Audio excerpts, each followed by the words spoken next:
మిత్రులకు నా హృదయపూర్వక వందనాలు. ప్రపంచ శాంతి కొరువైపోయింది.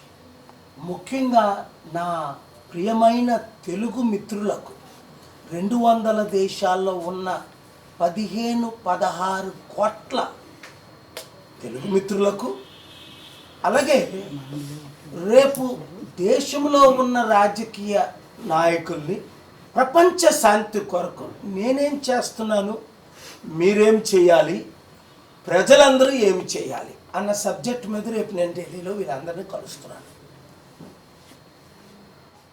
జనవరి 15న అమెరికన్ కాన్సస్ సెనెట్లో నేను ఇచ్చిన సందేశం, నేను చేసిన ప్రార్థన ఎంత చక్కగా అక్కడ అందరూ రిసీవ్ చేసుకున్నారంటే నేనే షాక్ అయ్యాను. 58 యుద్ధాలు ప్రపంచంలో, మన దేశ బడ్జెట్ ఎంతో, సంవత్సరానికి 3 ట్రిలియన్ యుద్ధ సామాగ్రి ద్వారా వాళ్ళకి 3 ట్రిలియన్ వస్తుందని, కానీ నష్టం ఎంత వస్తుంది?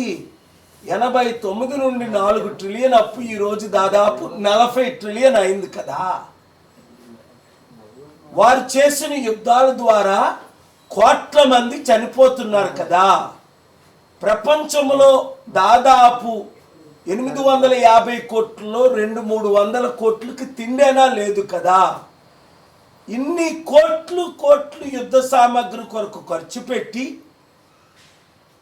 అలాగే China, Russia, India, Pakistan, north Korea తిండి పెట్టలేకపోతున్నారు. కానీ జర్మనీ, యూకే, ఫ్రాన్స్ యుద్ధ సామాగ్రి కొరకు ఎంత డబ్బు వేస్ట్ చేస్తున్నారు.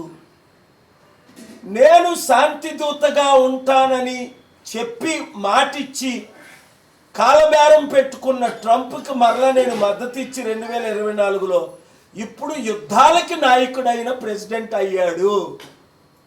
వెనజువేలాలో చేసిన దాడిని ఖండించాను. అలాగా ఈ విధంగా ట్రంప్, ఈ విధంగా ప్రధానమంత్రి మోదీ నోరు మూసుకొని ఉంటే ప్రపంచంలో యుద్ధాలు ఎక్కువైపోతున్నాయని వాళ్ళకి నేను చెప్పినది. అయితే మీరేం చేయాలి ప్రజలారా? 1, ప్రార్థించాలి.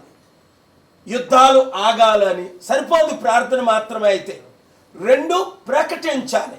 Each one reach 10, each one reach 100. అందుకనే ఫిబ్రవరి 22న ఆదివారం సాయంత్రం 6 గంటలకు చెన్నై, మద్రాసులో ప్రపంచ శాంతి సభ ఎప్పుడు ఎవరు కని విని ఎరగనంతగా పెడుతున్నాం.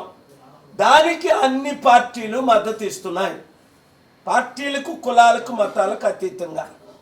సో మీరు ఆ శాంతి సభకు రావడానికి ప్రయత్నం చేయండి. మీడియా మిత్రులందరూ లైవ్ ఇవ్వడానికి ప్రయత్నం చేయండి. శాంతి వల్ల వచ్చే లాభాలు మీ అందరికీ తెలుసు. మనసుకు శాంతి, కుటుంబంలో శాంతి, కమ్యూనిటీలో శాంతి, రాష్ట్రంలో శాంతి, దేశంలో శాంతి, ప్రపంచంలో శాంతి. నష్టాలేంటి? కోట్ల మంది చనిపోతున్నారు, కోట్ల మందికి తిండి లేదు, కోట్ల మందికి ఇల్లు లేవు, డబ్బంతా యుద్ధానికి ఖర్చు పెట్టేస్తున్నారు. మాట్లాడిన Mahatma Gandhi, Mother Teresa, Nelson Mandela, King Hussein, Martin Luther కింగులు లేరు. ప్రధానమంత్రి మన్మోహన్ సింగ్ గారు మౌన ప్రధానమంత్రి అని, ఈయన ఎప్పుడు మౌనంగా ఉంటున్నారు 12 సంవత్సరాలు. మన దేశం తప్ప ప్రపంచంలో శాంతిని ప్రకటించే దేశం ఇంకొకటి లేదు. ఎందుకంటే మనం శాంతి కోరుకునేవారు. అలాంటి శాంతి దేశాన్ని సర్వనాశనం చేస్తున్నారు ఇప్పుడున్న రాజకీయ నాయకులు. ఇవాళ పొలిటికల్ మీటింగ్ కాదు కనుక వారి గురించి నేను మాట్లాడను. శాంతి కొరకే మీరేం చేయాలి? ఇమీడియట్గా నా social media Facebook, Twitter, Instagram, యూట్యూబ్లో జాయిన్ అవ్వండి. 10 మందిని, 100 మందిని జాయిన్ అవ్వమని చెప్పండి. 2, ప్రార్థించండి.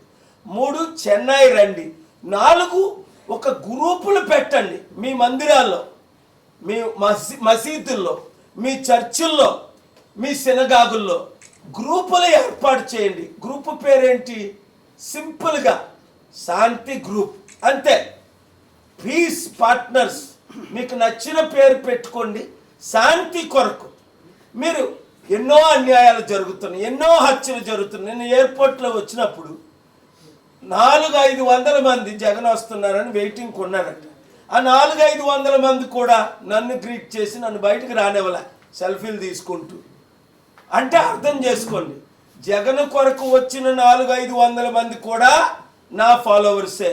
చంద్రబాబు నాయుడు గారితో ఉన్నవారు కూడా నా ఫాలోవర్. ఎందుకు?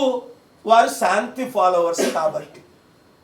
మన తేడాలు మనం పక్కన పెడదాం, రాజకీయాలు పక్కన పెడదాం, శాంతిని ముందుకు తీసుకెళ్దాం, శాంతి దేశంగా మరల పేరు సంపాదిద్దాం, యుద్ధాలన్నీ ఆపి శాంతిని ముందుకు తీసుకెళ్దాం. దాని కొరకు మీడియా మిత్రులందరూ, నేను అక్కడ ప్రసంగం చేసింది, ప్రార్థన చేసింది, ఇంకా అన్ని వీడియోలు రిలీజ్ చేయలేదు. చేస్తే బ్రేకింగ్ న్యూస్లు అయిపోతాయి, నాకు మోదీ గారికి యుద్ధం జరుగుతుంది. అందుకని వారు చెప్పినవన్నీ ఎడిట్ చేసి, వారు పలికిన మాటలన్నీ ఎడిట్ చేసి మేము వీడియో రిలీజ్ చేసాం. చేయకపోతే నేనేం చేస్తున్నానో ఎవరికి తెలియదు. ఇప్పటికే 199 మీటింగులు నేను మీడియా ముందుకు రావట్లేదు, అన్నీ సీక్రెట్గా. ఎవరిని కలుస్తున్నాం, ఏం చేస్తున్నాం, ఎందుకు అంటే మీడియాలో మీరు చిత్తశుద్ధితో ప్రకటించిన దాన్ని రాజకీయ నాయకులు కుట్రతో నన్ను ఆపుతున్నారు. నా ఏరోప్లైన్లు మూసేశారు, నా 14 అకౌంట్లు మూసేశారు. అరే బాబు, ఈయన ఫేమస్ అయిపోతున్నాడని. తప్పేముంది? శాంతి కొరకు శాంతి ప్రకటించి మంచి చెప్తుంటే ఒకరినొకరు చంపుకోండి, యుద్ధ సామగ్రిలు చెయ్యండి, యుద్ధాలు చెయ్యండి. మీకులాగా హిందూ ముస్లింల మధ్య, హిందూ క్రిస్టియన్ మధ్య చిచ్చులు పెట్టడం లేదు కదా. లడ్డూ వివాదాన్ని నేను తీసుకురావట్లేదు కదా. అందరూ శాంతిగా ఉండండి. హిందువులు, ముస్లింలు, మహమ్మదీలు, క్రైస్తవులు, బుద్ధిస్టులు జూన్ 21న లీడర్స్ 7 మతాల నాయకులు జూన్ 21ని ఢిల్లీ నా శాంతి సదస్సుకి ఎందుకు వచ్చారు? నేను శాంతినే ప్రకటిస్తున్నాను. అనాథుల్ని, వితంతుల్ని, నిరుద్యోగుల్ని, పేద ప్రజలను ఆదుకుంటున్నాను. మీరు కూడా అదే చేయమని కోరుకుంటున్నాను. Thank you very much. God bless you.